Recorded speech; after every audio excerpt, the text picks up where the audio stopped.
U.S. President Donald Trump has once again steered global economic discourse by threatening an extra 10% tariff on countries aligning with Brics, a bloc seen as rising alternative to Western-led financial dominance.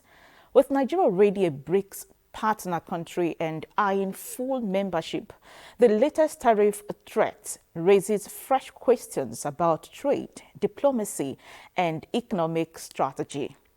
Today on Business Express, we explore what this development means for Nigeria, its business community, and the broader global economic order. In the studio to shed light on these complex issues is a distinguished economist, Dr. Chijioke Ekechukwu. Thank you for being there, Doc. Thank you very much. It's my pleasure. All right. President Trump has threatened a 10% tariff on countries supporting BRICS, calling their policies anti-American. And this comes after his earlier threats of 100% tariffs over BRICS' efforts to challenge the US dollar's dominance sometime last year. Now, what do you make of this escalation?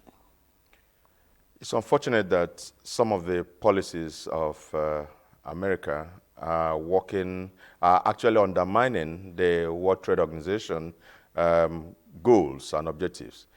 We, as a part of the world, should always be thinking about how to have undistorted global trade existence. Unfortunately, some of these tariffs are actually undermining all of them. To imagine that just because we're partners and just because BRICS is existing, additional 10% tariff on all the partner countries and the BRICS countries shows that there is a threat somewhere. They feel threatened because I can tell you that BRICS existence is a threat to any existence, because the dominance of the dollar in the entire world is a problem, and anything that will stop that is a threat to the country called America. So I guess that is where that is coming from. But instead of sanctions, the type they have done, I expected that they should actually see how to benefit from such global trade integration, because the more I don't want to believe that BRICS existed just to undermine trade with America, and so it shouldn't come back to BRICS countries and partners as a threat using tariffs. As far as we continue to use tariffs as ways of sanctions, we are going to create global inflation. In America, they are already facing that level of inflation. Prices of goods and services are increasing every day in America, and it's also going to dovetail into all the economies of the world. And I don't think that is just what we should be looking at now. I know that BRICS exists to enhance other areas of life, climate change, and other areas, to see how they can help one another economically, but not for such threats to come on BRICS countries and partners. That is just not the goal at all. Some actually say the vague reference to anti-American policies, in quotes, is just a strategic move to pressure BRICS nations into bilateral trade deals before his August 1 deadline. I don't know, do you agree with this? You know, sometimes you can call a dog a bad name just to hang it. Anything that threatens the global use of dollar is a threat, will be considered a threat, because what BRICS is saying is that, yes, gentlemen, we can actually trade amongst ourselves using the exchange of our currencies. And so when that begins to happen and other organizations and with other trade agreements decide to do the same, you see that there will be less reliance on the dollar, which has actually dominated every international business and international trade. So anything that undermines it is seen as a threat, and may not be seen as a friendly relationship. So they will obviously look at it as that. I knew that this kind of fight was going to happen when they started talking about common currency for BRICS nations, and that's actually it was expected, but it shouldn't be this way. What specific sectors in Nigeria could be most exposed to these tariffs if implemented? You know that, first of all, our mainstay is the petroleum products. And so if we send our petroleum products to America, they are also major importers of our products. Of course, the gas and many other agricultural products. When we do send them to their country and they are slammed 10%, it's going to be an additional cost for even the exporters, and of much as that will be passed over to the citizens or the people resident in America, but you see that it also gives room and avenue for competition, especially for those same kind of items that are produced within America as a country.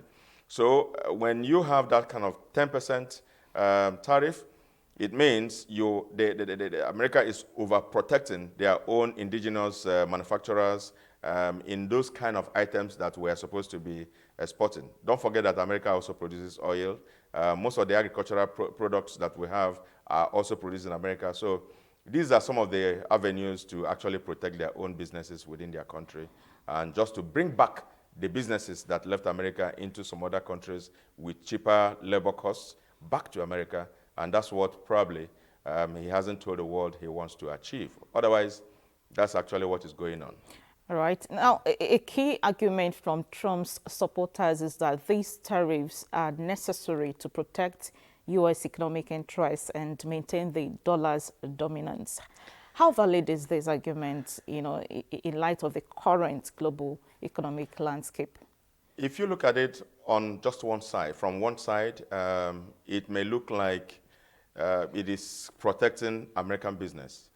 I don't think America businesses were threatened at the time when many companies were leaving America for some other Asian countries for production.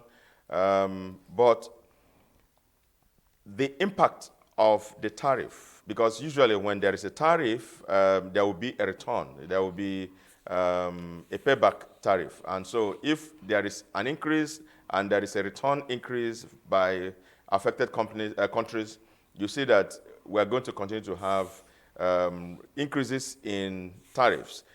These actually undermine the World Trade Organization policies, because, like I said, if it is even possible for countries to trade amongst themselves with one currency, free exit and free entry, and things like that, that's actually the aim and goal of World Trade Organization.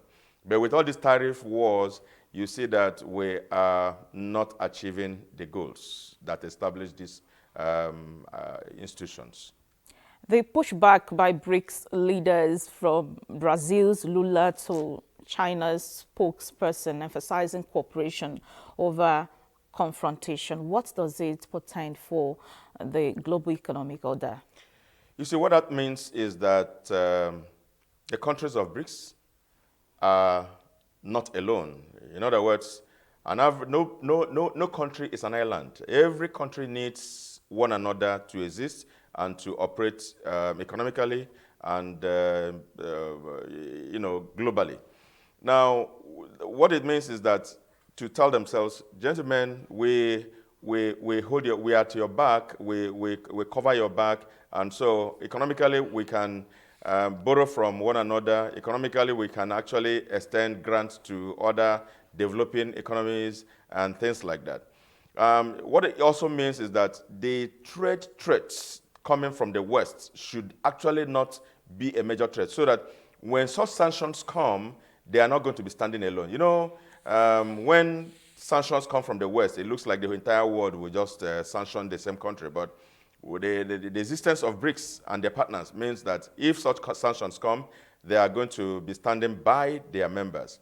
And it is also important to note that Brics condemned the unilateral decisions to sanction countries, unilateral decisions to bomb and to fight against some countries. The essence of Brics is also, the essence of this particular meeting was just to also discuss peace national peace using the security, the UN Security Council to ensure that there is peace all over the world, just to discourage unilateral decisions to sanction and to fight and to harass countries that have their own existence. Right. The BRICS summit is about giving countries like Nigeria a bigger voice in global trade. With Nigeria's economy depending on oil and also battling high inflation, how can working with BRICS help us? Do you think the alignment with BRICS is a risk worth taking in light of U.S. threats? I think so. You know, why it is so is because, like I mentioned, when there's so much dependence on the dollar for international trade, you see that you can actually exchange with member countries, exchange your goods for their own currency. You don't have to look at what the value of the dollar is. You guys, partner countries or BRICS countries can actually come together to exchange based on what the value of their own currencies are. So it actually gives an alternative to doing international trade.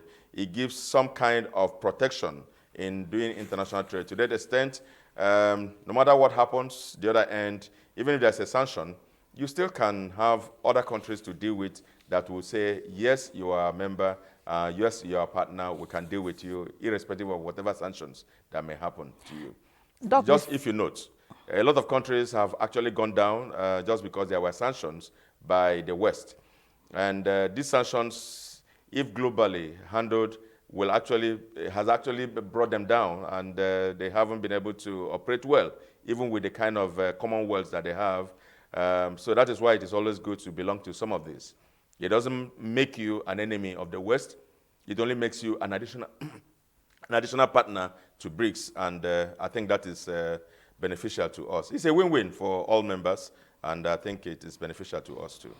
Doc, before I let you go, what final thought? Singapore's Prime Minister called the U.S. tariff policies a rejection of the global trade system. Are we truly seeing the unraveling of the established global trade order as we know it? It is not going to, because I just said that no particular country is an island. If one country says, I'm not part of your World Trade Organization, global trade system, it does not end that trade system. It continues. If one particular person says, I'm not going to go to a particular market to buy things or to go there to sell things, that does not end the market. So the other countries exist, and because they exist, they can still continue those global trade organizations, and they will continue to exist, irrespective of the position of a particular country. All right, a very big thank you to you, Dr. Chijioke, for joining us on Business Express. Thank you very much.